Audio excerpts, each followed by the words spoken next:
Some relationships are electric and exciting, but volatile and chaotic. Others are safe and practical, but perhaps a bit mundane and boring and dull. There's something flat about them. Others may be quite soulful and connective and philosophical and existential, but maybe the practical side is neglected. And so we have three different levels in our psyche, and as a result we connect on three different levels in relationship.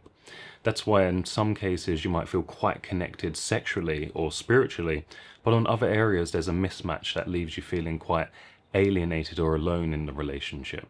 And so we're going to get an understanding of that today and what's really going on with this book here, Psychosynthesis of the Couple from Roberto Assagioli. Well, first it feels important for me to show the psyche that we're going to basically base this video around, which is this little diagram here, which is this egg shape.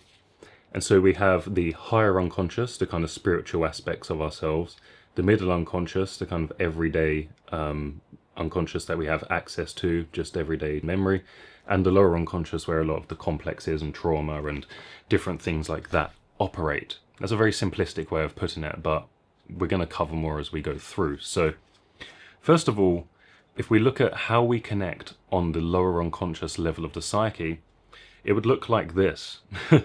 So this is one individual psyche, this is the other psyche, and this orange part in the middle is essentially where the overlap is. And so here we are talking about essentially where the sex drive, the shared wounds, the trauma bonds, the complementary kind of survival patterns. And so if you think about the codependent type, or the fawn type and the fight type, or the kind of narcissistic and echo type, you often see how there's this type of dyad, right? There's the anxiously attached, there's the avoidant, and there's that push and pull dynamic that happens. But often there's a lot of chaos and conflict and heat, and there's the intensity that's there, and often there's the reenactment of childhood patterns. There's the repetition compulsions, but there's a real kind of addictive nature to what's going on in this lower unconscious connection because it is playing out these really intense patterns. But perhaps there's a lot of sex and a lot of kind of like rawness within this element. It's very intense in that way, but it's not very functional, and things don't really get done. And often when you look from the kind of outside in on a relationship like this, you wonder, how the hell are they still together?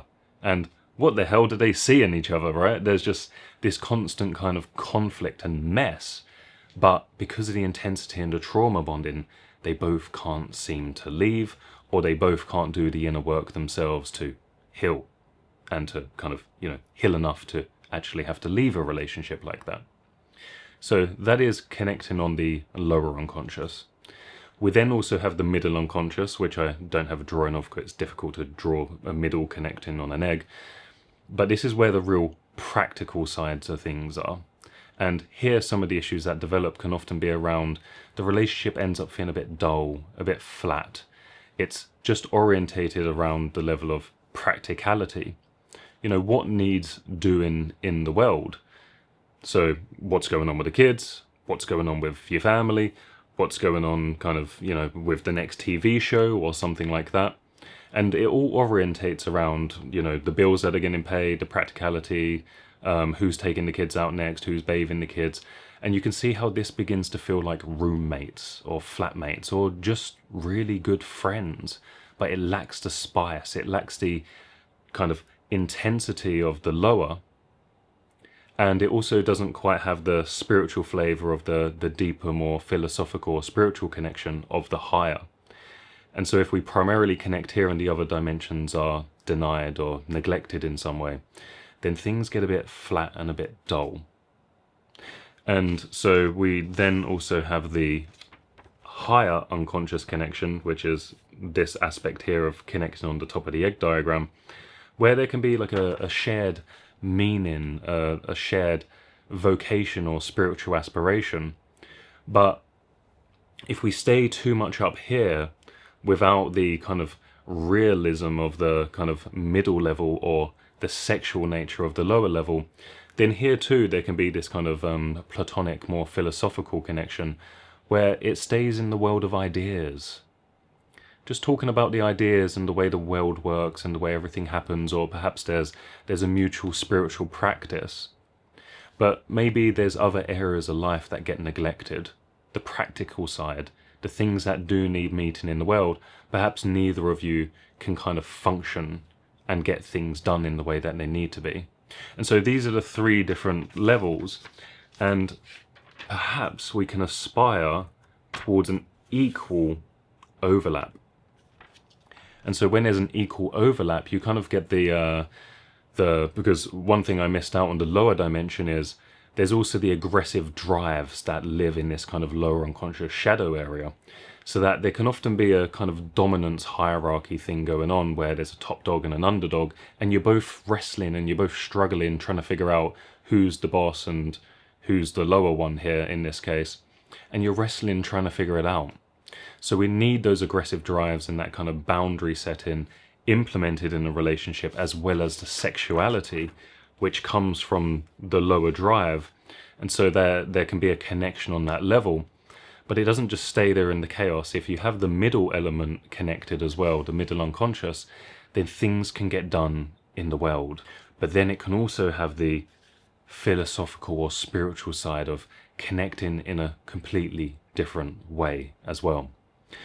But you may be wondering, perhaps you don't really have much of an interest in the higher level. Perhaps you're not really interested in spirituality or the philosophical side of life, but perhaps you do have a real intimate connection to your sexuality, and you're also very practical. You just like to get things done in the world. Well, if your partner connects on that level as well, and they don't really care about the spiritual aspiration or that side of things as well, then that can be a very functional relationship. You can get on really well, right? And you can have, you can make good love and you can get things done and you're very happy operating on that level. But the issues begin to come in, and this is where it gets interesting, because I'm talking about this in a very kind of black and white sense, right? Connecting on the lower level, the higher and the middle. But it's more of a spectrum, right? And you as an individual might inhabit each of these different levels quite differently to your partner, or quite differently to your friends, or whoever it is. And so you might connect very much on the spiritual level, and they might connect very much on the middle unconscious and the practical level. And when that happens, there can be that mismatch. The spiritual person longs for these conversations, and the middle unconscious individual longs to basically have their partner show up and be practical in the world in a different way. And so there's a mismatch that begins to happen, and this is where you can really begin to see and get an idea of the different levels that you inhabit and your partner inhabits, and the conflict that can ensue as a result. And this isn't necessarily to go into blame, but it's kind of almost like a diagnostic tool to get a real understanding of what fundamentally is happening here in this relationship and what is lacking, what's not being met. And the issue here is you might think, spiritual level, that's better than the other levels. But as I mentioned, there's the bypassing impact that can happen on that level. Because if you don't have the middle unconscious and the capacity to meet on a practical level, then things aren't really going to get done. You're not going to be able to just meet your partner in a real world impact way.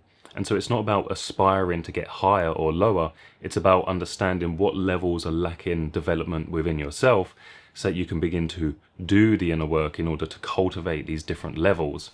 Because that's the only way you're going to be able to get to meet on that level fundamentally.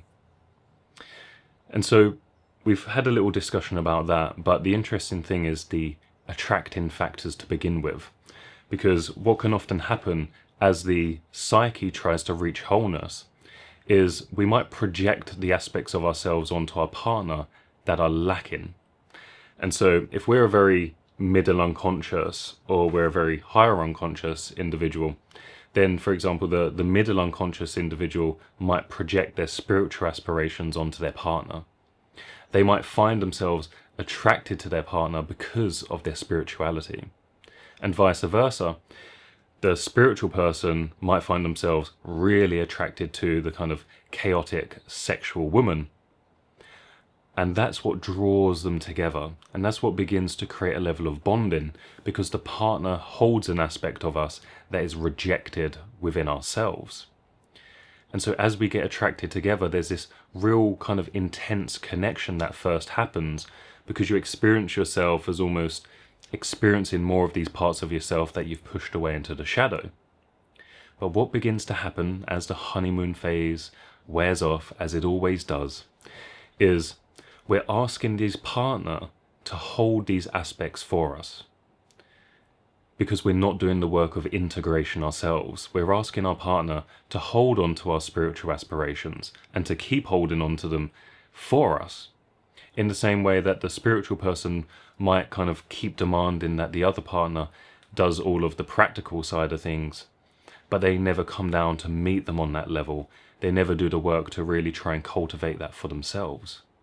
And so eventually what was the attractive factor, because it isn't integrated and because the individual doesn't do the work to become whole, is it then becomes a repulsive force and a level of conflict. Have you ever noticed that? How you find yourself attracted to someone because of particular qualities, and those exact same qualities become the exact point of conflict later in the relationship. And that's because there's this drive within the psyche to move towards wholeness, and it does it through projection and this attractive eros factor. And so by understanding that, we can begin to do the work to come to our own wholeness, and the other partner can do the same, so that eventually there can be more of this equal overlap factor that goes on, instead of just meeting on particular levels. And so because there's a compensation factor going on here, there's this initial attraction, a drawing together, which is an attempt at the psyche to reach wholeness. Then there's this kind of U-turn that happens, where this same point of attraction becomes a point of conflict. And that's because we mistake this compensation for integration. Because as the other holds it for us, we don't have to deal with it in ourselves, but we are being asked to. And so if we want to come to more wholeness and into a mutual, proper, mature, healthy relationship, then we have to find a way to re-own these aspects in ourselves and to not burden our partner with carrying them for us. And so you can begin to get an understanding of what's happening in these relational dynamics. You can ask yourself, what levels do I primarily inhabit on these levels, and what levels do my partner inhabit, and where are we matching? Where is there conflict? And what areas do I need to work on in myself as a result? And so we can begin to get an understanding of where we inhabit these different aspects of our psyche and where our partner does, and where this overlap is and isn't. It begins to explain where you feel connected on some level, but fundamentally on another, why there's something crucial that's missing. And we don't have to necessarily burden our partner with carrying those aspects of ourselves, because we can begin to reintegrate them. We can come to our own wholeness, and the relationship becomes in a way a crucible for that. But it's helpful if that's done on a conscious level, and it's not in the scope of this video today, but there's one crucial aspect. So this is more of a teaser. So what we're talking about here is the different parts of us, the different subpersonalities or complexes which operate in each of these different levels. But we also have an I, a center of consciousness and will at the center of these parts, or in internal family systems. We have the idea of the self, and when we stay in the self, we can come into deeper relationship with these aspects. And this is where the real work is done in relationship, because it's not just about matching, but if two conscious people can come into a relationship, you can really hone in and do the work that even if these aspects are absent in yourself, you can meet on a deep level. And you can both do the work in order to come to more of this wholeness and connection in a different way. So hopefully this video has been helpful, and my lovely diagrams have been helpful in a way to kind of depict what's going on here. But just to summarize, there's this aspect of your own psyche, these three different levels. But when you come into meeting with another psyche, which is also three different levels, there's going to be a level of fit, cohesion, something they're embodying, something you're embodying, and there's going to be the absence as well. And it begins to explain what's happening in these relationship dynamics, who's holding what for the other person, and to begin to give us a map for an understanding of what we need to integrate into ourselves. So, hope this video has been helpful. and I look forward to seeing you next one.